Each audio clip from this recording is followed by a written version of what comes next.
my God. I believe you're my portion. I believe you're more than enough for me. Jesus, you're all I need. I believe you're my peace. Somebody say, I believe. You are all I need. Come on, we believe that tonight, God. Everybody say, I believe, yeah, yeah, yeah. You're my portion. I believe, yeah. You're more than enough for me. Jesus, you're all I need. Jesus, you're all I need. I believe you're my peace. Anybody believe that tonight? You are all I need. Hallelujah. God, we stand in total belief tonight. I believe, yeah. I believe you're my portion. I believe you're more than enough for me. Jesus, you're all I need. Jesus, you're all I need. Nothing is impossible for you. Nothing is impossible. Nothing is impossible for you. You hold my world in your hand. Everybody say, I need some believers to say, nothing is impossible. We believe tonight. Come on, say it. You hold my world.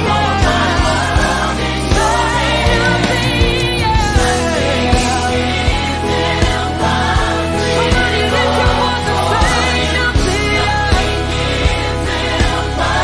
Hallelujah. Not one thing. Not one thing. Somebody say, you hold my world.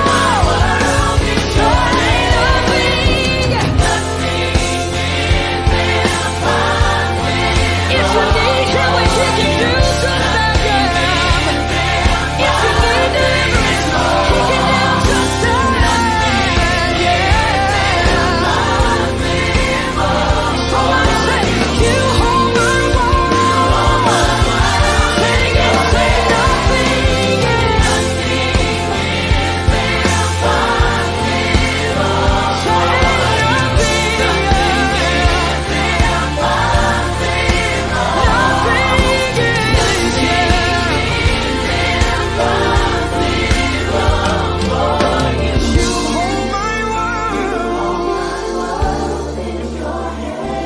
Anybody believe that tonight? There's not one thing impossible for the Lord. There's not one thing impossible. Whatever you're dealing with, He can handle it. He can handle it. He can handle it. Yeah. Hallelujah. Hallelujah, Jesus. Say nothing is impossible. Y'all say that. Say nothing. Say nothing is for you. Hold my world. Come on, think about that thing you thought that was impossible and say,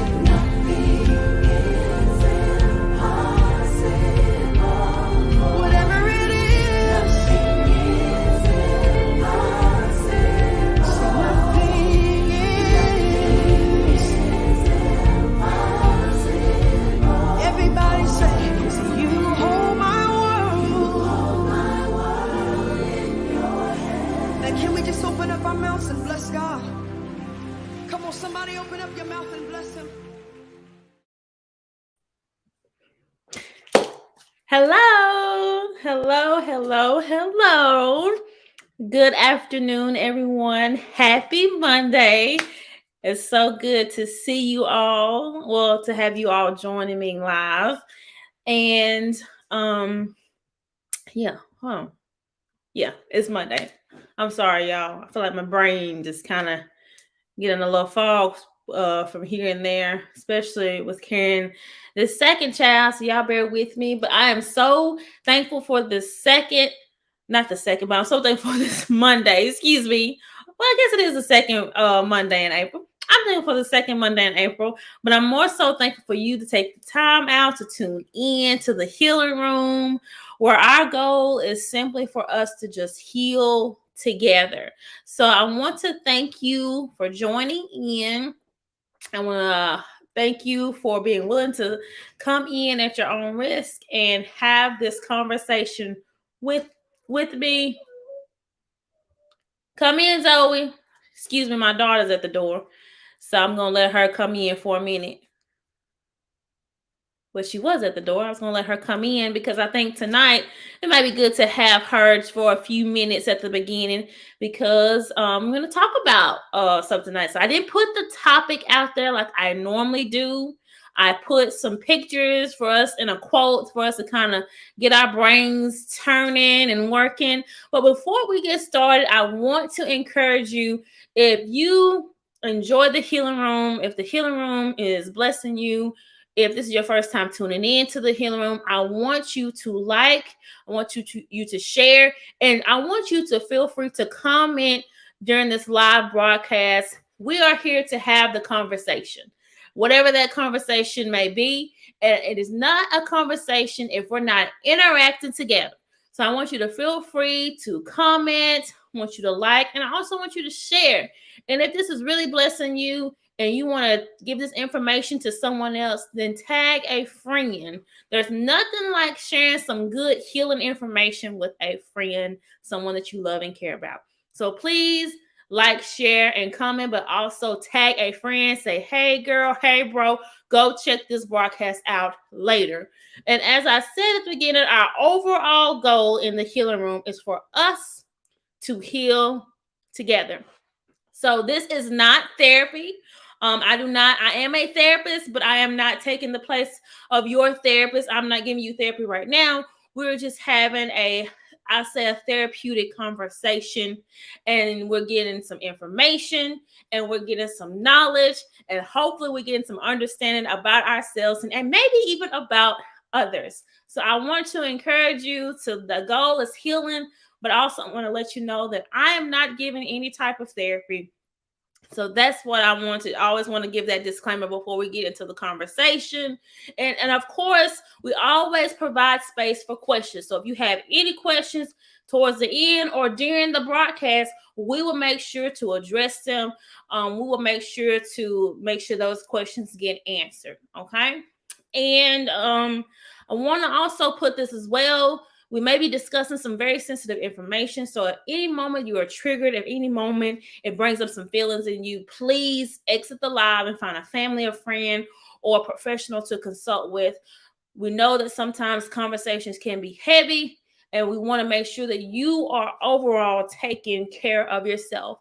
Some other information that I will also like to give you: not only am I the creator of the healing room, but I'm also a licensed master social worker. Yes, I am.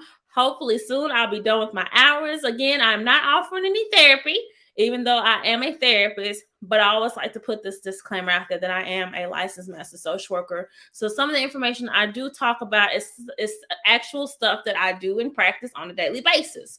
And also, too, feel free to go and visit my website. The link is below. You should see it on your screen. Feel free to go and check out my website.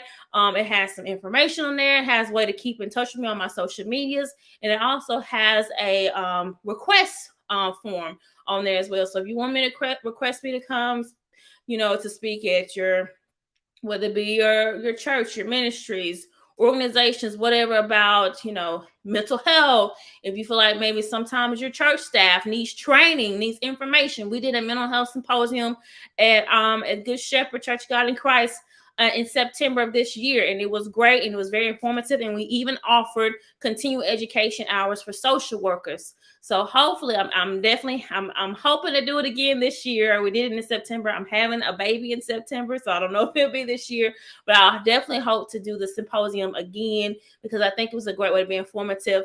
And also, we had a masterclass at the beginning of the year, and I'm definitely hoping to relaunch that masterclass. But the masterclass is called "When the Heart is Sick," talking about our soul, right? Our middle man, the bridge between our bodies and our spirit. So what happens when that part of us is sick, right? What happens when that part of us has gotten some, fractures, some scars, and it's not been cured or taken care of or healed properly? And so that masterclass was a blessing. God gave me a lot of information and revelation, and I want to let people know, because sometimes individuals in the church, we think that psychology and theology are completely separated from each other. They don't mix, they don't mingle. But psychology is simply basically the study of the brain and the study of human behaviors, why someone do what they do, right? That's what psychology is. And so in the word of God, you see man and you see man's behaviors, and you see God talks about the motives and the heart and the soul and all those things, and words sometimes are used interchangeably. And so there is psychology in the word of God. There is nothing that is new under the sun. And so God has created this knowledge and information for us to know. And so sometimes we think, because it's not clearly stated in the Bible that there are any thous and shouldn'ts and all that is not, valid or it's not of God. But God cares about our soul. He cares about our emotional state. Why would God want you to live well in the natural, but in your soul, you are in turmoil, or you don't have healthy relationships, or you don't trust, or you're paranoid, whatever? And so that series was really good. It was a 3-day series. We did a first night, we did like a little free premiere that was broadcast live. And then the other nights you had to register. Registration was $30. You registered, and it was in a private Facebook group that you had to be accepted in. And all of us who were in that group was able to glean and gain information. And I tell you, I had studied to prepare for that, but every time I would get on and go live, and I still have those broadcastings, but every time I would go live, it was like God would give me a deeper, even more deeper revelation of what he was saying. So I am getting ready to launch that masterclass again, because I have those recordings.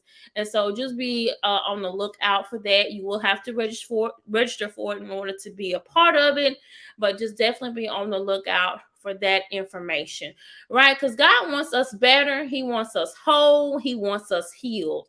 And there's nothing like being all that God has us to be holistically. So hello, beautiful people. Love you, love you, love you. Hello, hello, hello. Hello, Miss Sheena. You're beautiful.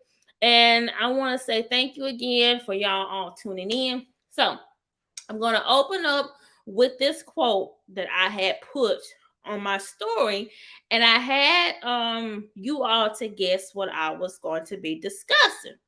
So it says, we don't see things as they are, we see them as we are. I'm going to say that again. We don't see things as they are, we see them as we are. I'm going to say it last time. We don't see things as they are, but we see things as we are. And I had people to guess, and let me go check on my page real quick. I know somebody put self-image, and then somebody else guessed perception. Let me see, I got 3 answers. Somebody put self-image, somebody put perception, and then somebody else put our individual childhoods. Then I put another little picture on there. I didn't say what it was, but I just put another little picture on there to kind of just guess.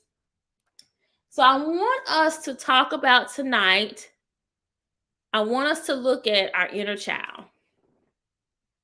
I want us to look at our inner child. And I want you to take a moment. I want you to close your eyes for a minute. And I want you to think of maybe that first memory you had as a child. What does that memory consist of? And I'm going to kind of build it. So, what is going on in that memory? Are you you're at home? Are you with some friends? Are you with some grandparents? Are you at school? Are you at a birthday party? What are some things that are going on in this memory that you have, that first initial memory that you can remember as a child? Now I want you to think about, well, looking at that memory and looking back at what's going on in the memory that you have. And I want you to think about, how does that memory may impact you today?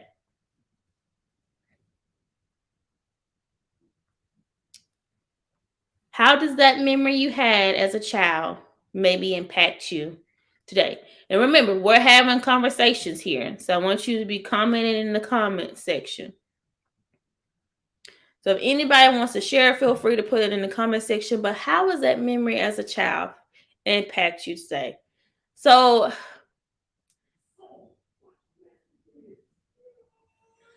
so, so what I'm thinking about in my, memory, or my initial memory as a childhood. Sorry, I was listening to some stuff that was going on in my house. My daughter's out there doing something, y'all.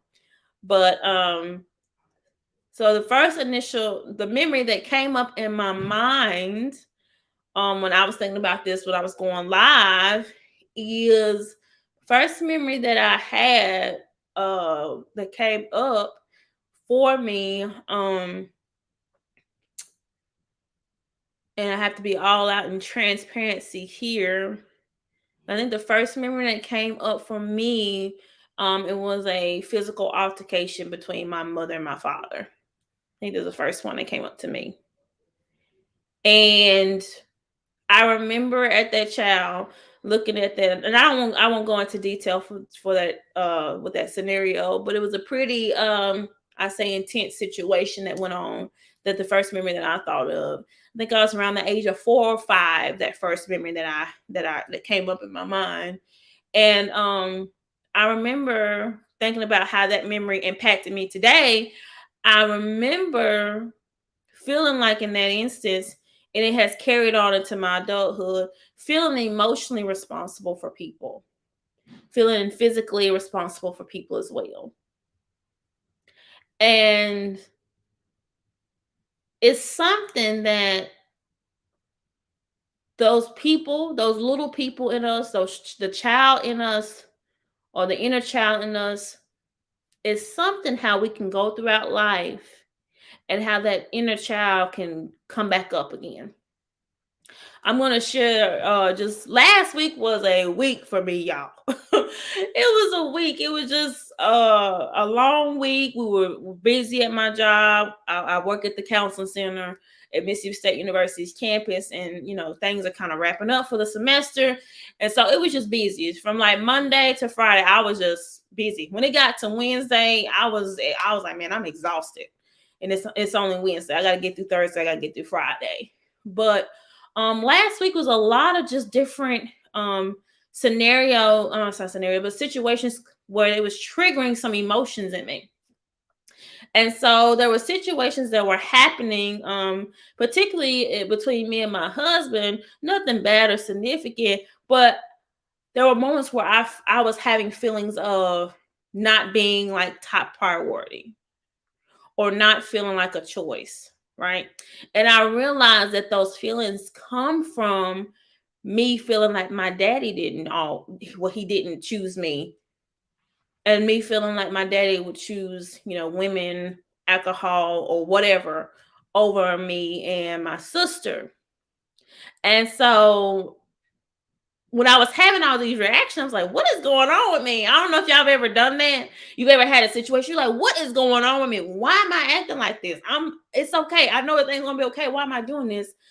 And I was doing that. I was like, why am I acting like this? Why am I responding like this? And I realized that the situation was pushing up against, or triggering, or how do you want to put it, an insecurity of mine. And then I realized that insecurity came from some things and situations that I experienced when I was a child.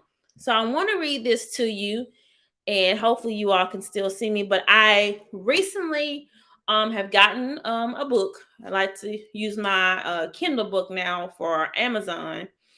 And there's this book called What Happened to You by Oprah Winfrey, and this medical doctor, I believe his name is last name is Dr. Perry. I think it's Bruce Perry. Really great book, y'all. When I start reading, I was just like, oh my goodness, this is bringing up so many memories for me. So I want to read this quote that's in the book, and I want to encourage you to go on Amazon and order it. You will not regret it. So it reads, every moment builds upon all the moments that came before. I'm going to say that again. Every moment builds upon all the moments that came before. I have always felt the truth of the saying that the acorn contains the oak. And through my work with Dr. Perry, I know this to be true too. If we want to understand the oak, it's back to the acorn we must go. So I'm going to say that whole quote again. Every moment builds upon all the moments that came before. I have always felt the truth of the saying that the acorn contains the oak. And through my work with Dr. Perry, I know this to be true. If we want to understand the oak, it's back to the acorn we must go. So think about that. She said if we want to look at the oak tree and understand it, she gave this imagery of a tree, right? We see this imagery of a tree. We see individuals we see individuals as who they are now, right? You see me, got my makeup on, hair flip with whatever you want to call it, and you see this image. But in order to really understand who I am, you have to spend some time in talking to me, because you can gather a lot from somebody just by looking at them. If they've had a bad day and they're not smiling, you may think, oh, she's stuck up. You know what I'm saying? Oh, she mean, just by just looking at them that particular day. But what Oprah was saying in that quote, if we want to understand first ourselves and then each other, we have to go back to that childhood. Oprah stated it best. Every moment builds upon itself. A lot of times, and I have to be completely honest, a lot of times, whether it be in the church, ministry, we think we get saved, and yes, we there's this image of us dying to ourselves like Christ and being risen again, right? But through this process called sanctification, transformation, whatever you want to call it, we have to go through this almost kind of like this purifying in a sense of learning and then unlearning some things. So I'm gonna go a little deeper. Some of us in our childhood have experienced abuse. Some of us in our childhood have experienced neglect. Some of us in our childhood have saw community violence, interfamily violence. Excuse me, let me get my water. Some of us have come up in a family. I even heard this from different people. Come up in a family where you were deemed the black sheep or the outcast, or you came up in a family where a lot of the women in the family, there was a certain pattern that a lot of women have. It could have been that a lot of women in the family gossiped. So everybody that walked by, they gossiped. It could have been that a lot of women or men in the family had children outside of marriage. It could have been that the pattern was that a lot of people in the family was very negative and very abusive with their words, or even physically abusive. Or it could have been a lot of women or men in the family experience domestic abuse. And so all these different scenarios impact who we are today. And a lot of times we don't know how to address or how to comfort or how to even face the inner child that's in us. And so I really, really, really, really, really want to encourage you all to think about that. That who you are now is a culmination of all these events that have taken place in your life. A lot of how we think, how we reason, what we believe, why we believe what we believe came from the family that we were brought up in. Some of us were, brought up in the church because our families was taking us there. It was a big part of our life. For some of us, we found it for ourselves. It wasn't part of the family we grew up with. We found it kind of in our journey throughout life. For some of us in our family, addiction, alcohol use, drug use was a big part. And we may or may not have picked that habit up. Dating abusive men or dating, abusive women, that could have been a part of our family pattern. A lot of times we say we're breaking generational curses, but really it's a pattern of behavior. And the issue is that as individuals, and this is something that I have to be conscientious of with my daughter, is that even though she may not be at an age where she can, I say on an adult level, process or tell me what's going on, she's getting that information or it's impacting her some way, even though she's not an adult now. And so one of the things that I'm mindful of is making sure that there's nothing going on in this house or in this environment that can be damaging to her. I know I'm not going to be the perfect parent, but that's my my goal is to be the best parent I can.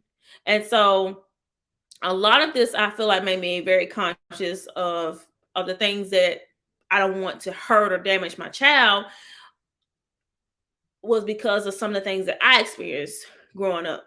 And this is definitely not me saying my parents were horrible.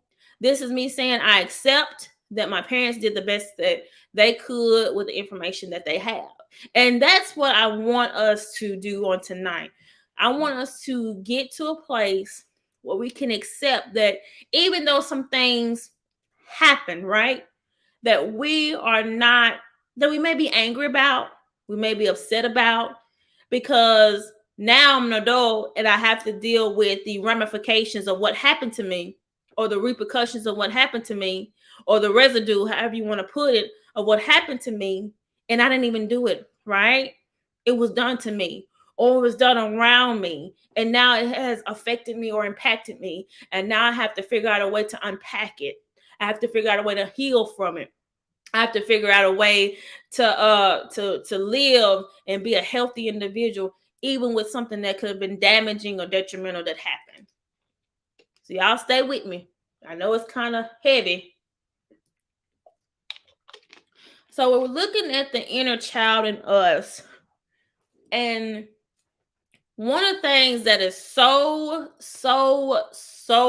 important when it comes to healing, because a lot of us, you get to adults, and if what happened to us when we were little didn't impacted us, then I just firmly believe there will be no reason to talk about healing, right? If what happened to me when I was 5 and 6 and 10, 12, 15, whatever, didn't impact me, then there's no reason for me to, it won't be no reason for us as therapists, right? Everybody be good.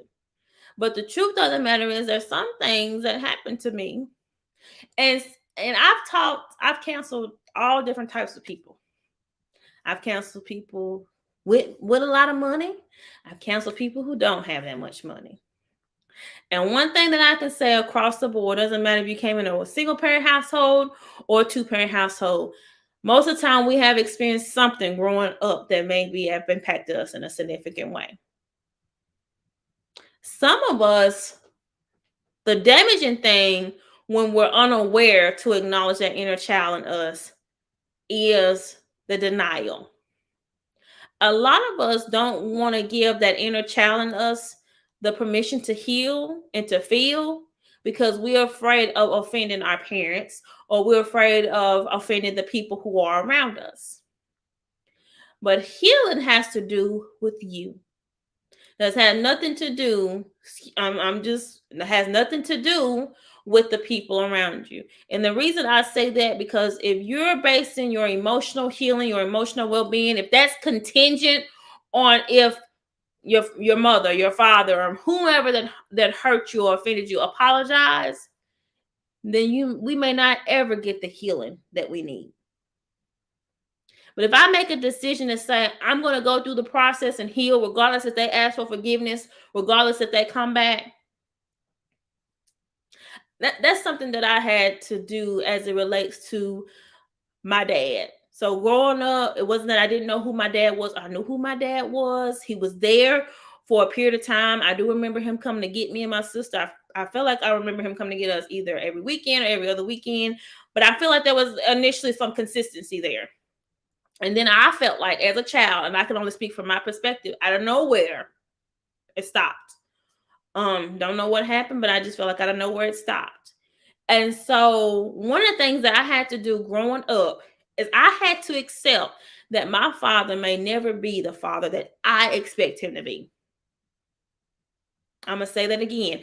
I had to accept that my father may not ever be the father that I expect him to be, or I want him to be, or I desire him to be.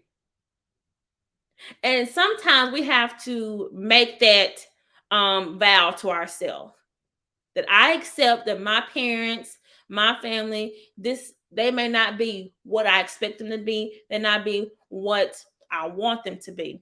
Now, I'm not saying to give anybody any room to be abusive. Not saying that at all. Because some of us, if truth be told, some of us need to draw some boundaries, some strict boundaries with our family members, because they have been very abusive. And I just think, this is just me, anybody that's not willing to respect your peace don't need to be in your circle. And I'm not this little era of cut it all, cut them off. I'm not saying do that. I'm not with that. I think look, I'm a believer, I'm a Christian. And so look, Jesus always talk about the body of Christ. So I believe we all need one another. But I also know that should not give us room to let somebody engage in our space and in our environment and be abusive in any way, whether it's emotionally, verbally, however you want to put it, physically, none of that. So I'm a firm believer in boundaries, even when it comes to family. Firm believer in boundaries. So I want to give some tidbits for you to think about as it relates to the inner child in you. First off, this is what I just feel led to do this. I want you to just take your arms and wrap them around them. I can't talk. Take your arms and wrap them around you like this. And just rub your shoulders. I want you to affirm yourself that you are beautiful, you are worthy. And I just feel the need to say this. You might need to tell yourself that it wasn't your fault. What happened, but you're going to get through this. It is not in vain. It's for you to go and help someone else. It's for you to go and testify of the goodness of the Lord. It's for you to go and share. Come on, you just need to wrap your arms around you and say, you might just need to say, it's okay. And you might even take it a step further. It's okay to not be okay, right? Some of us, especially women, we there for everybody, but we feel like nobody's there for us. I want to encourage you, because I had to ask myself this: am I allowing people to be there for me? Now, I do believe there are certain people who they just get pulled on. You know, people pull on you. You're the go-to person in your family. People call you to pray. People call you that for advice. You that friend. You that family member. But there is some people out there that can be your support system. And I want you to acknowledge and lean into those people when you need it. Sometimes when we feel like we got to be,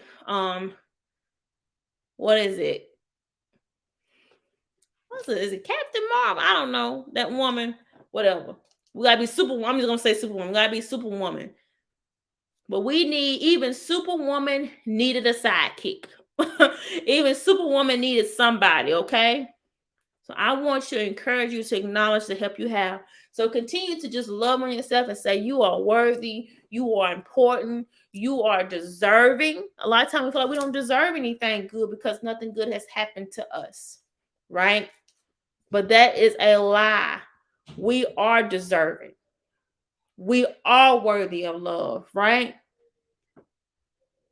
We are helpers one to another. We are going to heal. We are going to make it through. We are. Okay?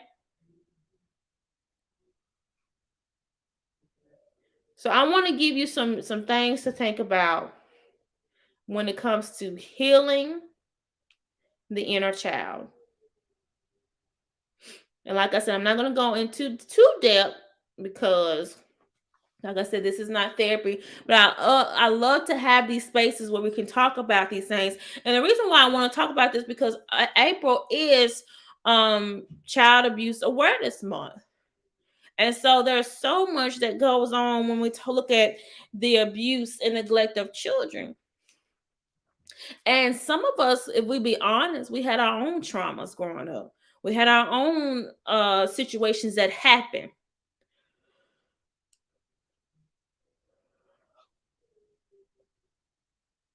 And so it's very important for us to have these conversations. Very, very important. I tell you, in this last couple of years, since I've been intentional about my own inner healing, and this is why this is so important when I'm talking about the inner child. I want y'all to think about this for a minute. Think about every well-known person, celebrity, well-known pastor. Think about those who have been caught up in scams and schemes, right? A lot of it is they're not taking the time out to really heal from the things that have happened to them. And some of us could have been starting out in childhood. Some of it could have been starting out in childhood. And it's very important for us to heal because I'm going to tell you something. What is not healed will be revealed. Put that in the comments. What is not healed will be revealed. And the reason I say that is because let's say you are in leadership, right? And there's parts of you that may not be healed, it will show up. If you're dealing with any sense of rejection from a parent and you're not working on that and you're not conscious of that, it's going to show up. If you've dealt with any type of abuse, whether it be in the family or even with yourself, past abuse, it will show up. So what you don't heal will be revealed. What you don't heal, that's right, Sister Kimberly, will be revealed. And how I know? Because I've done it. I've been in places where I was not healed in an area. And I tell people healing is not linear, right? So healing is not let me see. Healing is not a 1, 2, 3, 4, 5, 6, 7, 5 steps and you good. It's not. Healing is something that it's like a wave or even like a roller coaster. 1 minute you're up, 1 minute you're down, okay? But the key thing is to stay on it, right? Once you get on the ride or the roller coaster, you got to stay on it. If you try to get off, you're going to hurt yourself. Oh, that's a revelation in itself. So the same thing with healing. You can't jump off this thing prematurely because it's going to hurt you. You have to stay on this ride called life. And on this ride called life, you have to be willing to go to the necessary resources to get the healing that you need. Okay? So, when we're looking at the inner child in us, these are some things I want you to think about. Let's see here. Get my notes pulled up.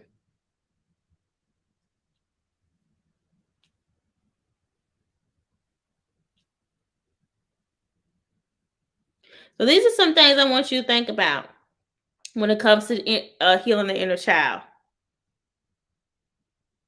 So these are some different wounds I want you to look at. We're gonna look at some different wounds, and then I want you to think about some things. So I want you to look at the abandonment wound, and look, you can be abandoned, and your parents can be there. You can be abandoned, and your parents can be there. So this is I'm just gonna kind of describe the abandonment wound. Okay, it can be you feel left out, fears of being left. This could be somebody who hates being alone.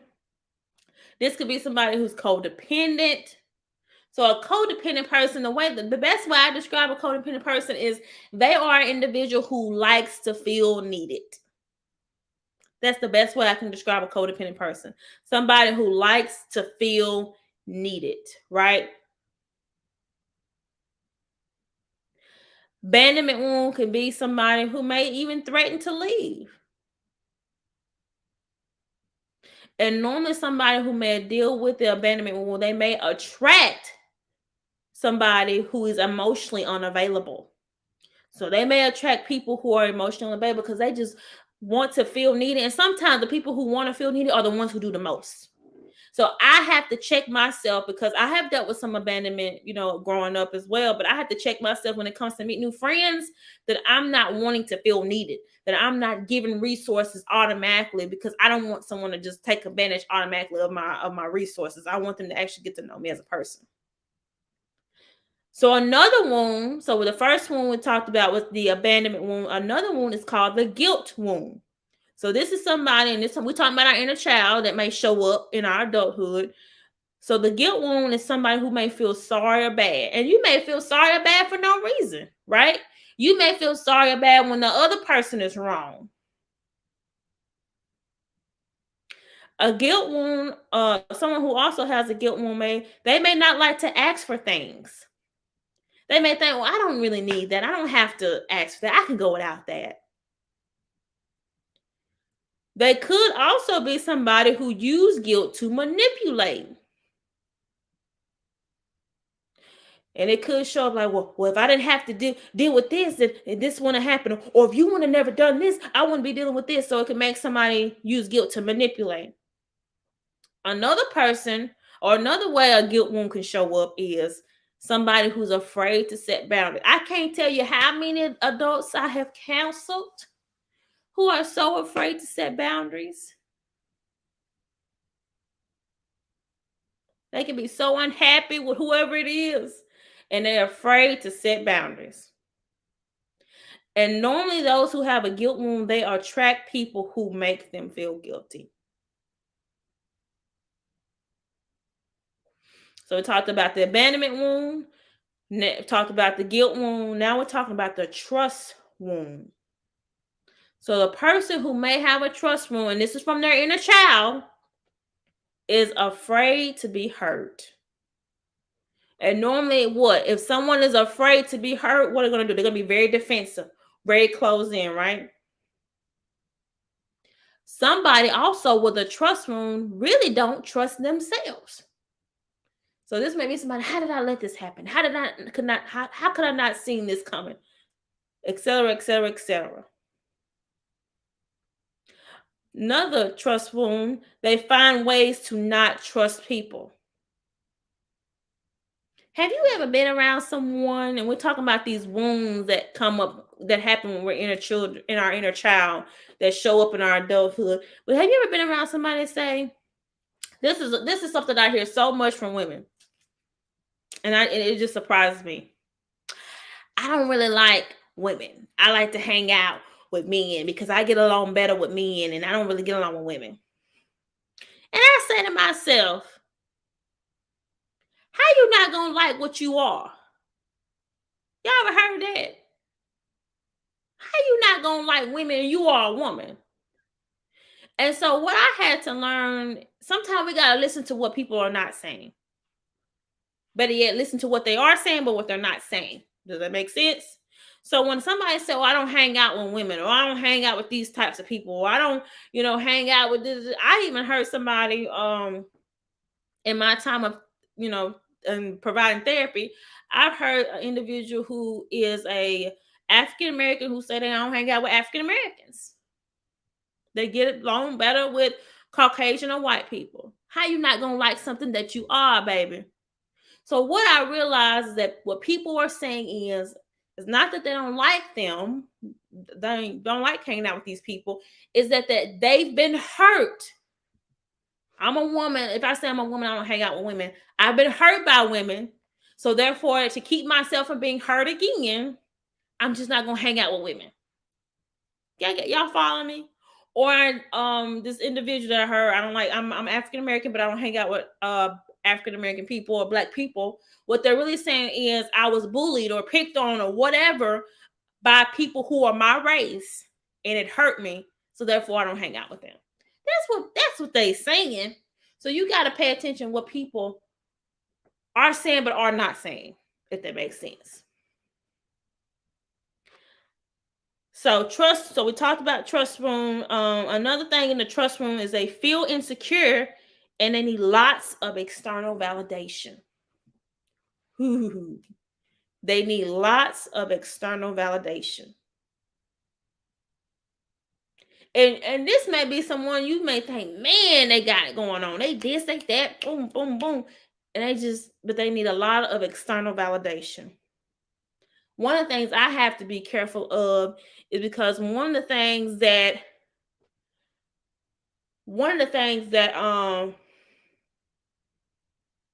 oh my goodness.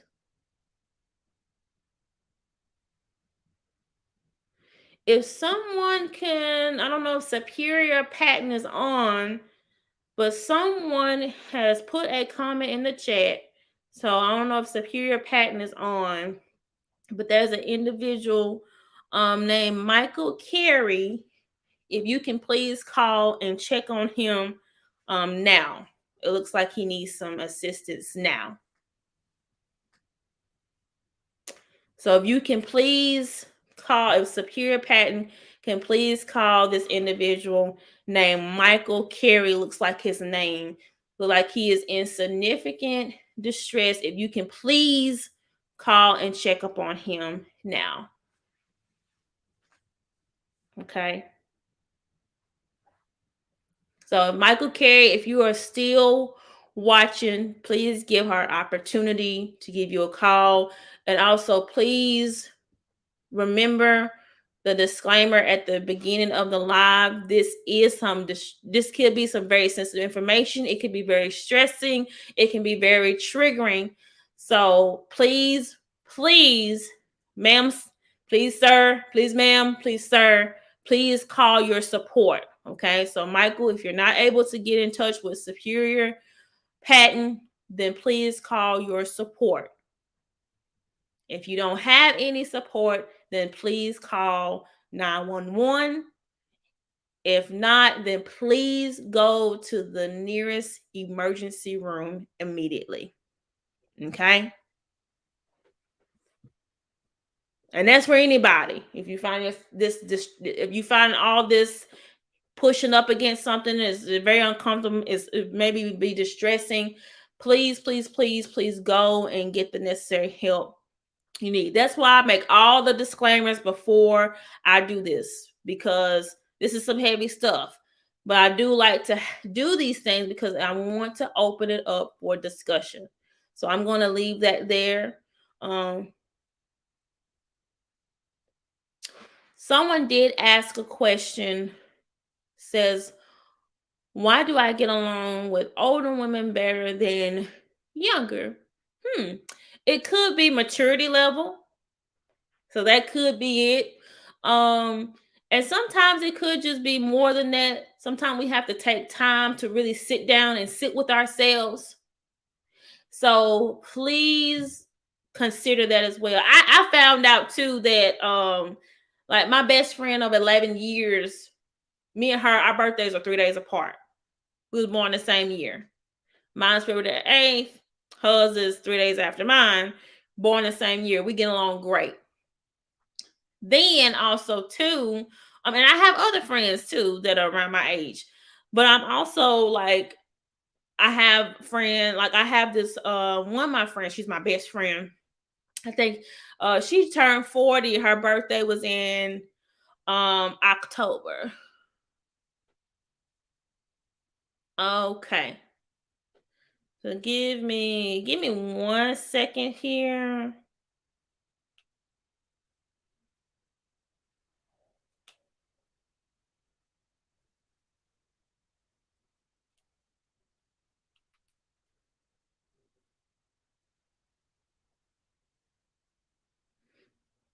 Because there's an individual in the chat, and I want to make sure they get the help they need. And I know the person that they're saying, I know the person's, at least her sister.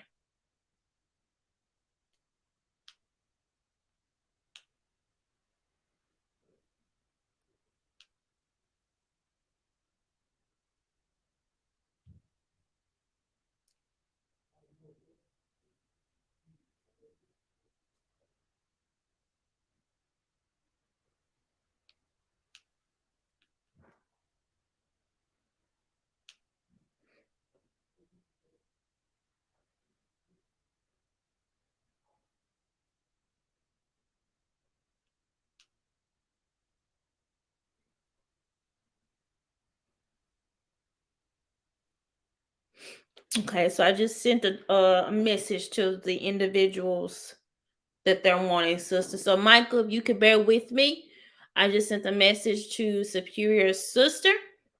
I don't know if you have her phone number, but if you could just bear with me, okay? So we're going to continue, and we got the necessary people involved.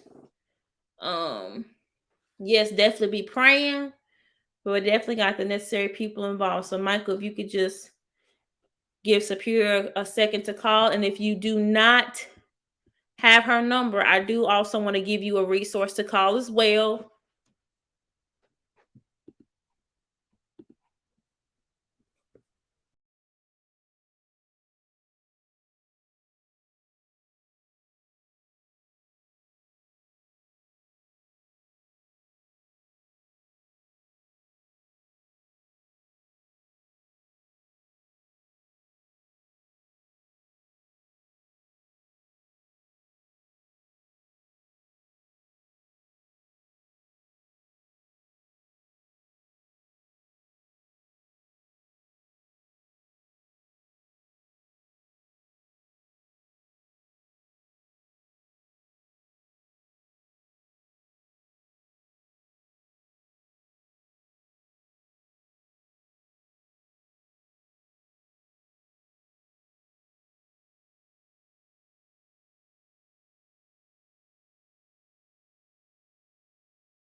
All right. So we're going to continue our discussion. Like I said, I did send a text message.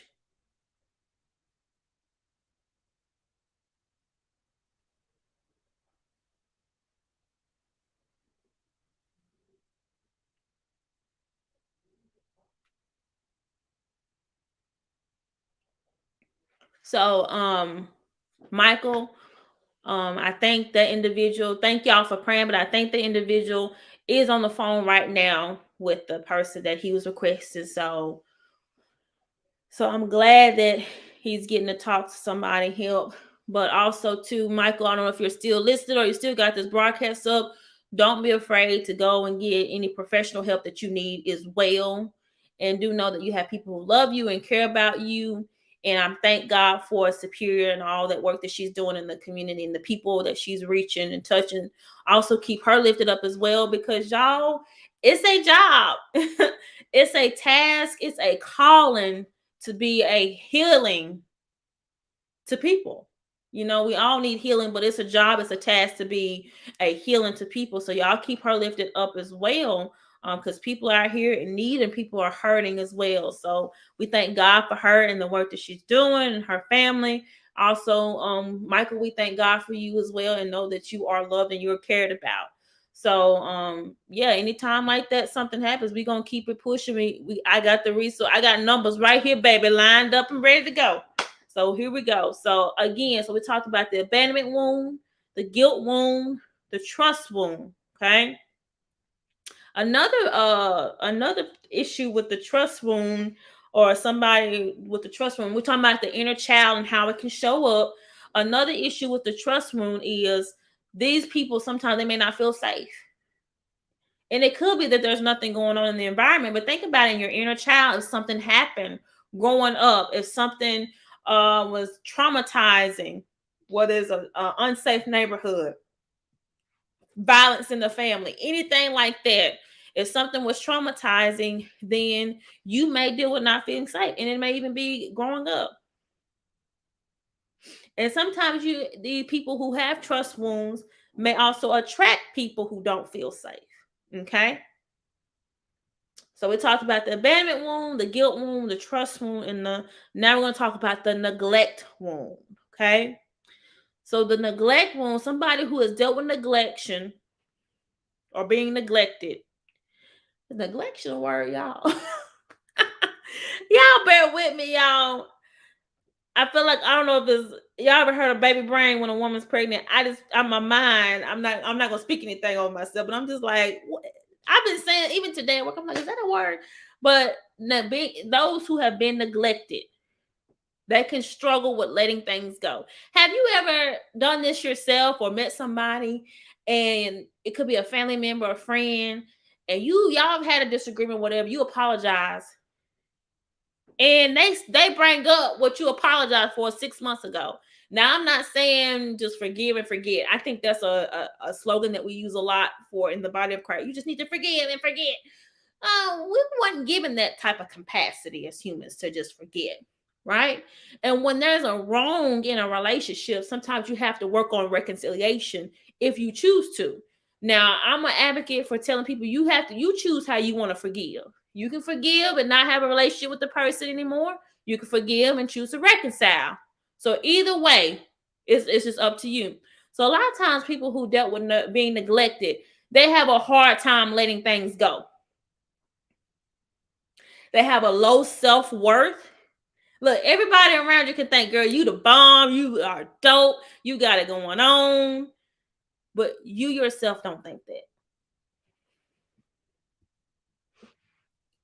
I have been there and I still struggle with this. Like, one of the things that is hard for me when I think about my inner child, when my father was not there, I thought if I was the more successful I was, better grades I got, more I was involved in, got this freshman made, this class favorite, all this. I thought if I got all these accolades and degrees, that he would be around or he'll come around. And I go up and I'm an adult and I realize that none of that filled that void that I had that I wanted my dad to feel. And so one of the things that I had to really in this season, because this past about year and a half, I've been more intentional about my inner healing. One of the things I had to realize, or one of the things that has helped me, is I had to learn to let God father me. Really, I had to learn to let God parent me. Because guess what? God is the only one who can do both. He can be a father and a mother to those. His word says, though your mother and father will forsake you, I will take you in. Come on now. But seriously, I had to learn to let God parent me. That's so true. Y'all are putting some great stuff. Neglect can come in all types of forms. It can come in somebody can be there physically and not be there emotionally, right? You can also too, when we think about parents neglecting a child, there's different layers that they're doing. So if a father's maybe not may not be there, or a mother may not be there for a child, they could be neglecting them physically, emotionally, and financially. And then there's the psychological stuff. So one of the things that I like to do with my daughter, even when she's getting mad or I feel like she's throwing a fit, I'm like, Zoe, are you mad? And she may say, yeah. One time I said, one time we was driving in the car, and this is a story between me and my daughter. We was driving the car, I was picking her up from the center. I was picking her up, we was going to the Bible study, the campus Bible study that we go to. And she had a toy she was playing with.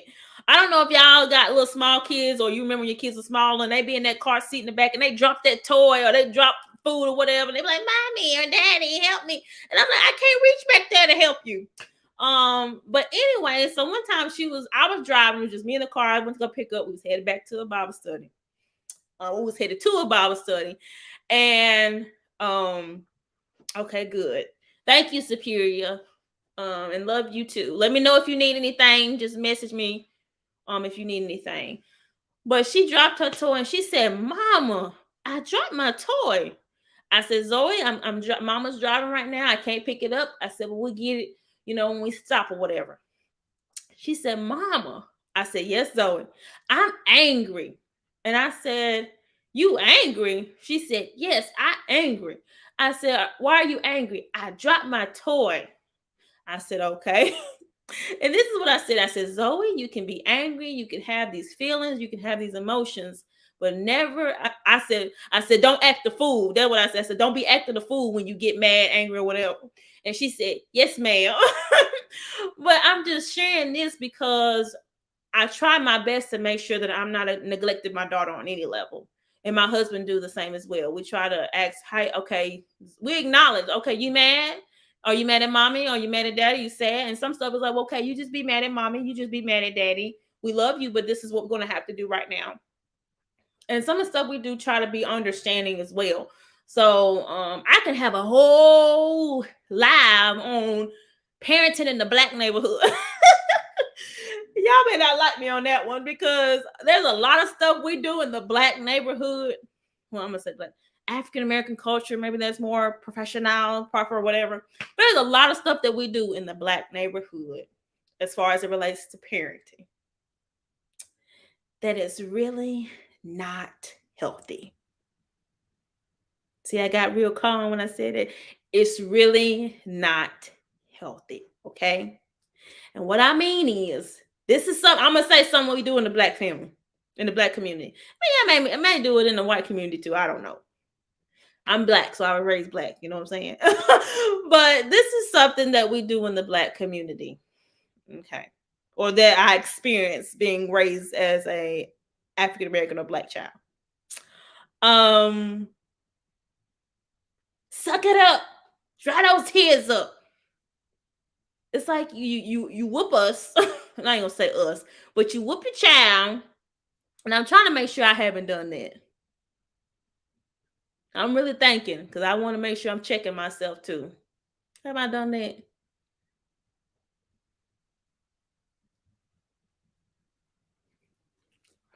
You know what? Matter of fact, I think I have. I think I have done that. I think I have told Zoe. I haven't whooped her and told her to hush to suck it up. But she has been like whiny and I don't want to. And I'm like, Zoe, I don't want to hear it. Zoe, go to, sometimes we can be so quick to brush off how our children and stuff feel.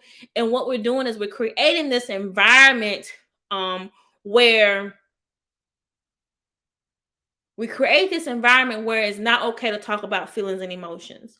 Or we create this environment where it's like they experience a traumatic situation and it can be a whooping or being chastised. And we're told to quickly suck it up and put on a smile like nothing has happened. And so I have been guilty in telling Zoe when she's been whiny, like, hey, I don't want to hear it. Or, hey, go over there, whatever. And I think we have to give ourselves grace and things like that. And you know what, y'all, we only do what we know. So a lot of these behaviors and parenting techniques, they get passed down to us. So grandma did mama like that. Mama did me like that. So I do my child like that. And so one of the things that I have to be so intentional with is, making sure that I'm parenting Zoe in a healthy way. And it's hard. It's hard, especially like nowadays. Another thing we do in the Black community, we all want to tell folks how to raise their kids. And I'm not saying there's anything wrong with giving advice, right? or saying, hey, maybe try this. But in the Black community, and they may do this in the white community, but like I said, I'm Black, so all I know about me. We'll be like, we when we give advice, it's like we telling them you need to do this. Well, that may not work. When I was pregnant with Zoe, or when Zoe was a small baby, people told me try this, and I'm like, okay, that didn't work. So should I be chastised for not doing what you say? And so, but anyways, I can do a whole live on that or whatever. One of the things that we push in the Black community, and we talk about inner child and raising children and all these things. One of the things we push in the Black community is we make someone feel like they have to whoop their child. Now, I'm gonna be honest. I don't like whooping my child. I don't. Maybe it's because when I grew up, I got some whoopings. I feel like I got I got my tail toe up. And so I don't like to whoop my child because I don't want for any reason there to be any bruises or anything on her, especially not coming from me. So I don't like whooping my child. My husband, he said all the time, he said, you be singing to her. You be singing to her. No, Zoe, stop, Zoe. I guess I just be singing because I don't like to whoop my child. And I feel like, and I think it's important for us as parents, if we are a parent, whether we're old, young, whatever, to really figure out what's going to work for our child. Because for Zoe, she's very persistent. So for her, a whooping may not work. But one of the things that I can say works for my daughter Zoe is when I tell her that I'm disappointed in her. I never forget one time she did something and I said, Zoe, I said, come here. I told you not to do that. And I looked her in her face. I said, Mama is very upset at you. And she just started crying. And I told her to sit down for a minute. I want you to think about that. And I literally made her sit down for a minute. Because she wasn't 2 yet at that time, but she was, that what I said to her, it had more of an effect on her than if I would have whooped. If I would have whooped her, she probably would have got up and probably did the same thing again. But anywho, so we talked about our inner child wounds, right? We talked about the abandonment wound. So you're feeling left out, feeling alone. You may become codependent, guilt wound. You're feeling guilty, afraid to set boundaries, trust wound, afraid to be hurt, don't really trust yourself, don't feel safe. And then neglect wound, you struggle with saying no. You have low self-worth. Also, you may get angry easily. You may repress your emotions. You may be afraid of being vulnerable. And you normally attract people who don't appreciate you or make you feel like you're seen. So those are the inner child wounds, right? So now I want to close with just how do we heal that inner child in us? How do we heal that inner child with us?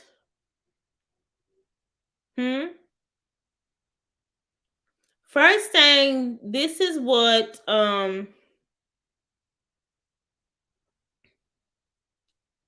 going to say about any healing, right? Any healing that you're going through, whatever, the first step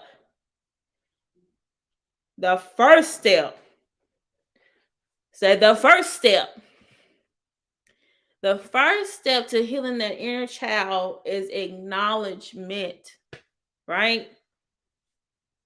And notice I didn't say knowledge, I said acknowledge. So it requires some action. So you have to acknowledge what has happened to you in your life that has maybe caused you to think, feel, and respond the way you do. So I'm going to say that again. You have to acknowledge what has happened in my life that made me think, feel, and respond the way I do. That's the first step to any type of healing. Think about it. If you got a sprained ankle and that thing keeps swelling up and getting purple and blue and you keep saying, well, I'm just going to wrap it up, you better go get that checked out. You've acknowledged that something is going wrong, but you also have to acknowledge how long something's been going on, right?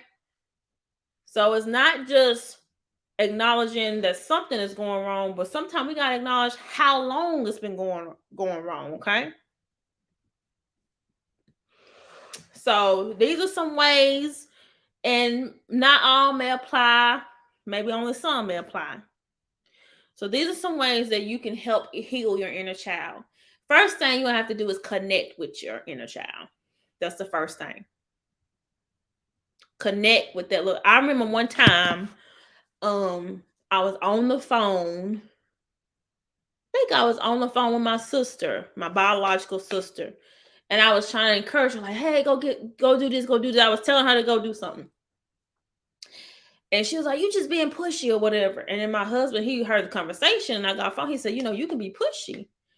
And so I was like, "I'm pushy." I was like, "I ain't never heard nobody tell me I'm pushy." And so I remember just taking the time out, and I remember one day I was doing my devotional, and I was just praying. I said, "Lord, where did this come from? Where does this part of me come from? I'm pushy." And God deals with me through here. That's how He deals with me. And I heard clearly the Lord say, "You feel emotionally responsible for people." And I was like, I was. Has anybody ever told you that was close? You say, "Hey, girl, I noticed you do this," or "Hey, bro, you be doing it." Oh, well, I do. I didn't know I did that. That's why it's important to connect with those parts of us. And so I was like, God, I do feel emotionally responsible for people. And then I remember asking God, I said, God, where did that start? Where did that start in my life where I felt emotionally responsible? And literally, I remember just seeing this picture play out like in a movie of something that actually happened to me when I was a child. And it was like God was showing me the very moment when I started feeling like I was emotionally responsible for people. And I was so thankful that, because He said, ask and He'll give, seek and you shall find, knocking the door should be open to you. Okay. So I believe if we ask God about us, He'll show us us. And because God had showed me in that moment, and I'm thankful that He did. And so I'm aware of it. So now one of the things that I've been working on is not being so pushy when it comes to helping people or giving information. Just give them the information and they decide what they want to do with it. So we said acknowledgement, connecting with your inner child.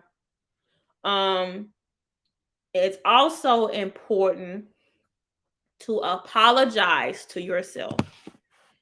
Some of us, it's very easy for us to apologize to other people. But I want to encourage you to apologize to yourself. Yes, apologize to yourself. Know that what happened to you as a child was not your fault. It was something that was outside of your control.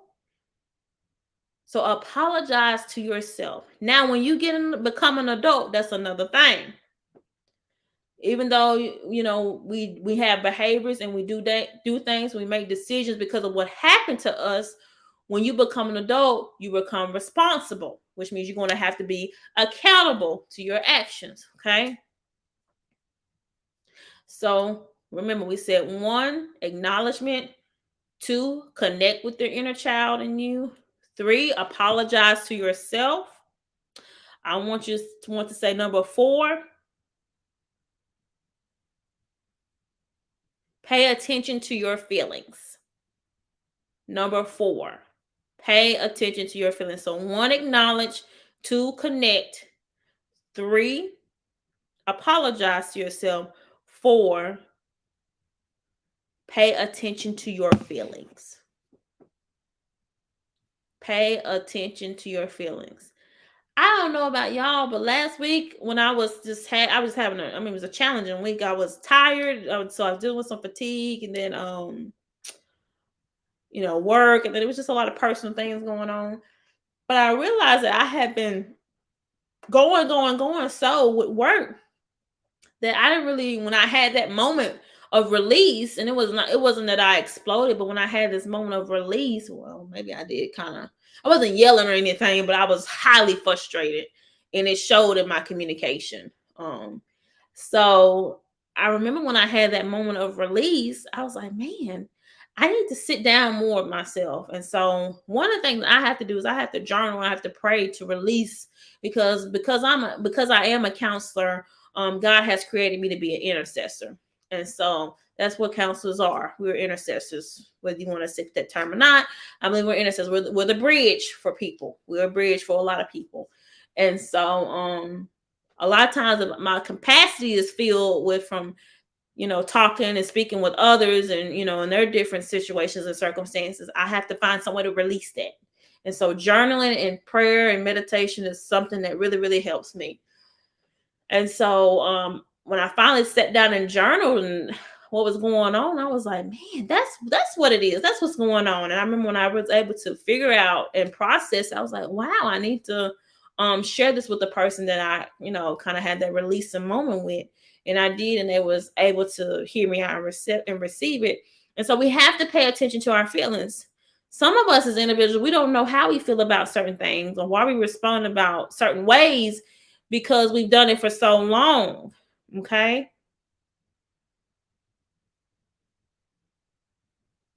Okay. So I'm gonna give you the last one. So the first one was acknowledge. Second, connect with the inner child. Third one, apologize to yourself. Fourth one, pay attention to your feelings. Last one, remember it takes time. It takes time. We're not dealing with a situation that is easy, but these are things, think about it, how we were raised, the family that we were brought up in, that's the first community that we are a part of. The family that we're brought up in is the first community we're part of. So, with that being said, a lot of these behaviors that we have or these wounds that show up that I mentioned about the different wounds, the inner child wounds, it was a combination of years and years and years of stuff. So we have to give ourselves the permission to heal.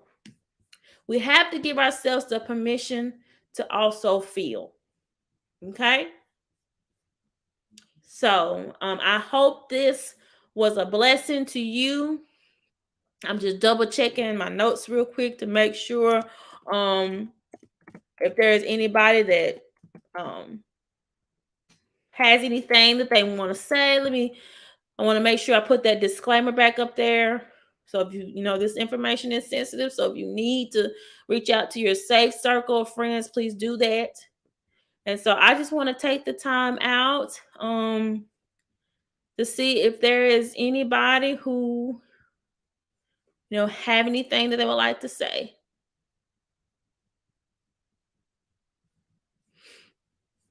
Or have anybody who will have any questions, any comments. Wonderful. I'm glad, Mr. Marquillis. I'm glad. And that's the whole goal of this, for us to have these conversations, because sometimes that's all it need. All we need is a conversation need to be had. That's it.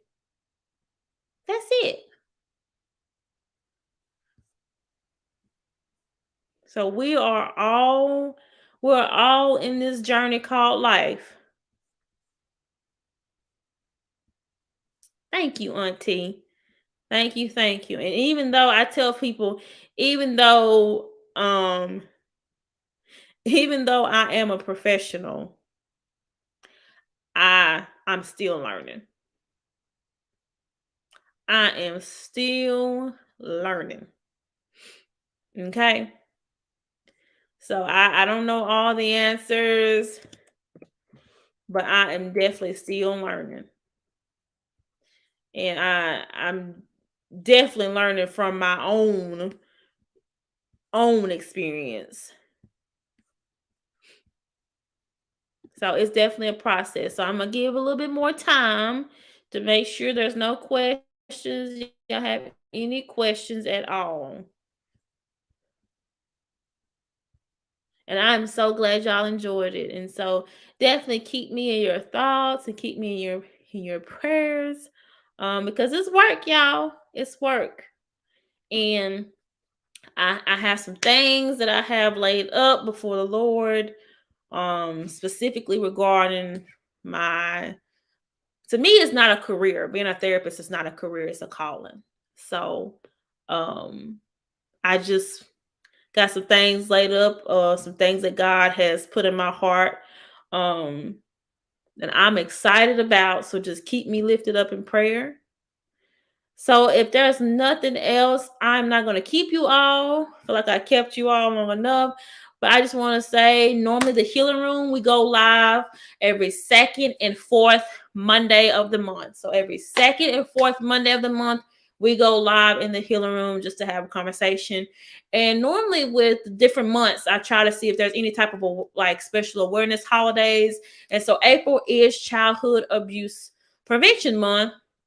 And then April is also there's other some awareness months as well in the month of April as well. So hopefully next time I'm going to reach out to an individual who works, I think, in early childhood development. I'm going to reach out to this wonderful individual to see if they would like to be our guest for the next time the healing room is on, which would be the fourth Monday in April. And I want to let you know, if no one has told you today, I want to let you know that I love you and I appreciate you. Thank you for the time. Thank you for the energy. And thank you for investing here on the healing room. You could have been anywhere you wanted to be on tonight, but you chose to be here. So, if nothing else, I want to say thank you. Have a good night and God bless.